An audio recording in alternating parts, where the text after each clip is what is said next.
অতিথি, বিশেষ অতিথি, উদ্বোধক এবং আমার সামনে ছাত্রলীগের নেতাকর্মীদের এবং হল পদপ্রার্থীদের এবং কবি সুফিয়া কামাল হল ছাত্রলীগের পক্ষ থেকে সবাইকে শুভেচ্ছা ও অভিনন্দন।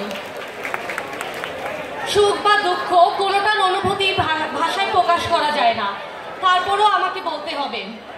আজকে আমি কোনো রাজনৈতিক বক্তব্য দিতে আসিনি, শুধু আমার অনুভূতির বহিঃপ্রকাশ ঘটাতে এসেছি। আজ ঢাকা বিশ্ববিদ্যালয়ের প্রাণ নামে খ্যাত ঢাকা বিশ্ববিদ্যালয়ের হলগুলোর সম্মেলন। ছাত্রলীগ সম্পর্কে যেমন বলে শেষ করা যাবে না, তেমনি বাংলাদেশ ছাত্রলীগ ঢাকা বিশ্ববিদ্যালয় সম্পর্কেও বলে শেষ করা যাবে না। স্বাধিকার থেকে স্বাধীনতা, মানচিত্র থেকে পতাকা, সবই ঢাকা বিশ্ববিদ্যালয়ের অর্জন। ইতিহাস থেকে আমরা শিক্ষা নিতে পারি।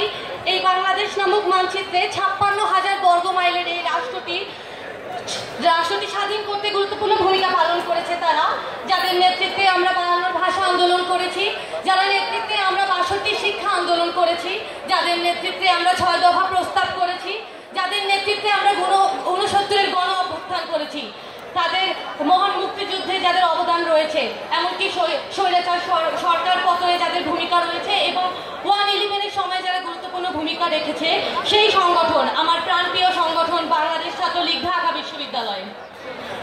আজকে যখন ঢাকা বিশ্ববিদ্যালয় হল শাখার সম্মেলন, তখন ঢাকা বিশ্ববিদ্যালয় ছাত্রলীগের অতীত ইতিহাস বারেবার আমার মনে পড়ে। আমরা জাতি হিসাবে যেমন বাংলাদেশ ছাত্রলীগের প্রতি ঋণী, তেমনি আমরা জাতি হিসাবে ঢাকা বিশ্ববিদ্যালয় ছাত্রলীগের প্রতিও ঋণী। আমরা সেই বিশ্ববিদ্যালয়ের সন্তান, যে বিশ্ববিদ্যালয় প্রতিষ্ঠিত হয়েছিল বাংলাদেশ ছাত্রলীগ।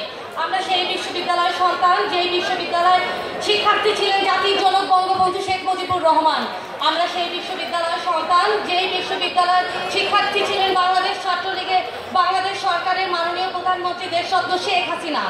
আমি গর্বিত ঢাকা বিশ্ববিদ্যালয় ছাত্রলীগ পরিবারের একজন সদস্য হতে পেরে। আমি এই পরিচয়ে বলতে গর্ববোধ করি যে আমি বাংলাদেশ ছাত্রলীগ ঢাকা বিশ্ববিদ্যালয় কবি সুফিয়া কামাল হলের প্রতিষ্ঠাতা সাধারণ সম্পাদক।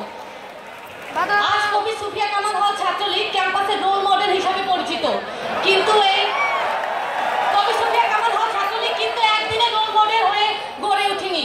আমি এবং আমার প্রতিষ্ঠাতা সভাপতি অনেক ঘাত প্রতিঘাত পেরিয়ে এবং আমাদের ছোট বোন, আমাদের কর্মীদের অক্লান্ত পরিশ্রমে আজ এই পর্যায়ে আমরা এসেছি। তবে এই দীর্ঘ 3 বছরের পরটি সহজ ছিল না। আমি যখনই প্রতিকূলতার সম্মুখীন হয়েছি, তখনই আমার অনুপ্রেরণা হিসেবে কাজ করেছে জাতির জনক বঙ্গবন্ধু শেখ মুজিবুর রহমানের জীবনী থেকে পাওয়া কথাগুলো।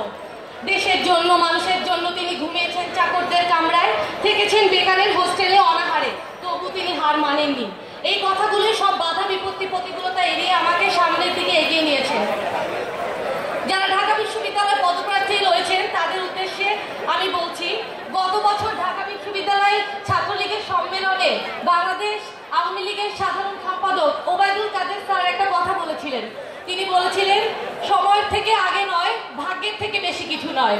হ্যাঁ, আমি স্যারের কথার সাথে একমত হয়ে আজকে বলতে চাচ্ছি, সময়ের থেকে আগে নয় এবং ভাগ্যের থেকে বেশি কিছু হবে না। তাই আমি বলতে চাচ্ছি, ভাগ্য এবং সময় যখন আপনাদের সহায়ক হবে, তখন আপনারা আপনাদের কাঙ্ক্ষিত লক্ষ্যে পৌঁছাতে পারবেন। আজ ঢাকা বিশ্ববিদ্যালয় ছাত্রলীগের সভাপতি এবং সাধারণ সম্পাদকের প্রতি আমরা চিরকৃতজ্ঞ থাকব, আমাদেরকে এইভাবে সম্মেলনের মাধ্যমে বিদায় দিয়ে সুযোগ দেওয়ার জন্য।